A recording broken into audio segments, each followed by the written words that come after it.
Hello friends, welcome to my channel. तो चलिए अंग्रेज़ी की पढ़ाई को आगे बढ़ाते हैं। फ्रेंड्स, पिछले क्लास में हमने सीखा था प्रेपोजिशंस के बारे में। सिंपल प्रेपोजिशंस के कुछ वर्ड्स हमने सीखे थे। उन्हीं सिंपल प्रेपोजिशंस के आज दो नए शब्द हम सीखने की कोशिश करेंगे, that is up and out.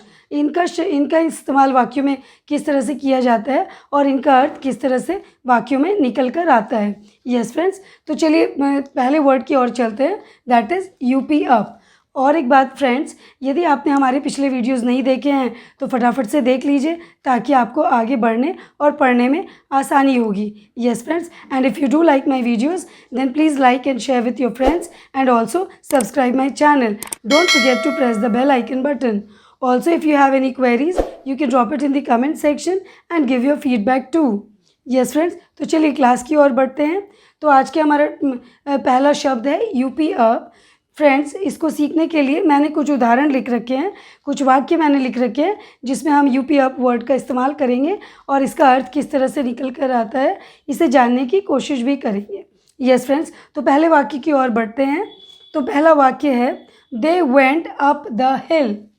They went up the हिल। यहाँ पर वे लोग, दैट दे मीन्स वे लोग ऊपर चढ़ रहे हैं, पहाड़ के ऊपर चढ़ रहे हैं। वेंट अप मतलब वे लोग जा रहे हैं या चले गए हैं। कहाँ चले गए हैं? पहाड़ के ऊपर। ना पहाड़ एक ऊंची जगह है, पहाड़ के ऊपर आप चढ़े यानी कि आप नीचे से ऊपर जा रहे हैं। नीचे से ऊपर जब आप जाते हैं that is they went up the हिल, यानी वे लोग नीचे थे अब वे पहाड़ की ओर ऊपर बढ़ रहे हैं। दैट इज़ ऊपर गए हैं पहाड़ की ओर, तो नीचे से ऊपर जाने के लिए हमने क्या इस्तेमाल करना है? यूपी अप का इस्तेमाल किया है। नेक्स्ट सेंटेंस में देखते हैं, जानने की कोशिश करते हैं। नेक्स्ट सेंटेंस में the kite is flying high up in the sky. The kite यानी पतंग उड़ रहा है, फ्लाइंग यानी उड़ रहा है, बहुत ऊंचा उड़ रहा है स्काई में। दैट इज़ पतंग भी नीचे था, वो धीरे धीरे ऊपर उड़ रहा है, बहुत ऊंचा चला गया है। दैट इज़ अगेन नीचे से ऊपर पतंग गया है या काइट गया है, तो उसके लिए भी हमने किसका इस्तेमाल किया है? यूपी अप का इस्तेमाल किया है। That is the kite is flying high up in the sky. Coming to the third sentence, she went up the stairs to her bedroom. She went, वह गई, कहाँ गई? up the stairs. stairs यानी सीढ़ियाँ, सीढ़ियों के ऊपर वो अपने कमरे में गई, अपने बेडरूम में गई। तो यहाँ पर भी वो नीचे थी, नीचे से ऊपर गई सीढ़ियों के द्वारा। So that is up the stairs. नीचे से ऊपर जाने को हमने अगेन यहाँ पर तीसरे वाक्य में भी देखा कि वो सीढ़ियों के नीचे थी, वो ऊपर अपने बेडरूम में गई। तो she went up the stairs into her bedroom.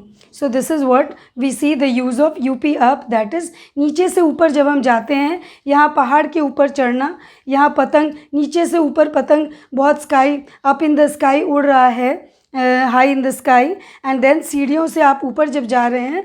तो इन तीनों केसेस में हमने देखा कि नीचे से ऊपर जाने के लिए हमने यूपी अप वर्ड का इस्तेमाल किया है। तो इसका अर्थ किस तरह से निकल कर आया आपको समझ में आ गया होगा। यस फ्रेंड्स, तो नेक्स्ट वर्ड की ओर बढ़ते हैं, that is OUT out. Now out का इस्तेमाल हम लोग किस तरह से वाक्यों में करते हैं और इसका अर्थ किस तरह से निकल कर आता है। यस फ्रेंड्स, तो नेक्स्ट वर्ड की तरफ बढ़ते हैं, दैट इज़ OUT आउट। तो आउट का इस्तेमाल हम लोग वाक्यों में किस तरह से करते हैं और इसका अर्थ किस तरह से निकल कर आता है। फ्रेंड्स, मैंने यहाँ कुछ वाक्य लिख रखे हैं जिसमें मैंने आउट वर्ड का इस्तेमाल किया है। तो हम एक एक करके इसे जानने की कोशिश करेंगे वाक्यों के उदाहरण से। Yes friends, so coming to the first sentence, the children went out to play. बच्चे बाहर गए हैं खेलने के लिए। The children went out यानी बाहर निकल कर गए हैं खेलने के लिए। So this बाहर वर्ड के लिए हमने क्या इस्तेमाल करना है? OUT आउट का इस्तेमाल करना है। Coming to the next sentence, my grandfather went out for a walk. मेरे दादाजी बाहर निकल कर गए हैं वॉक करने के लिए, एक इवनिंग वॉक हो या मॉर्निंग वॉक हो उसके लिए बाहर गए हैं। अगेन बाहर के लिए हमने क्या इस्तेमाल किया है? OUT आउट का इस्तेमाल किया है। Coming to the third sentence, the teacher went out of the class. The teacher यानी कि शिक्षिका क्लास के बाहर गई है, तो उसके लिए भी हमने अगेन यहाँ बाहर वर्ड है तो उसके लिए भी हमने क्या इस्तेमाल किया है? OUT आउट का इस्तेमाल किया है। Yes, so the teacher went out of the class. Yes, so friends, हमने देखा कि इन तीनों वाक्यों में आउट वर्ड का इस्तेमाल हुआ है। तीनों में आउट वर्ड का मतलब है बाहर के लिए, इन तीनों वाक्यों में। तो फ्रेंड्स, आशा करती हूँ आपको आउट वर्ड का यूज़ समझ में आया होगा, इसे वाक्यों में किस तरह से लगाते हैं और इसका अर्थ किस तरह से निकल कर आता है। Friends, if you do like my videos, please like and share with your friends, and also subscribe my channel, and don't forget to press the bell icon button. Friends, if you have any queries, you can drop it in the comment section. You can also give your feedback in the comment section. Friends, for the upcoming videos, stay tuned. Thank you.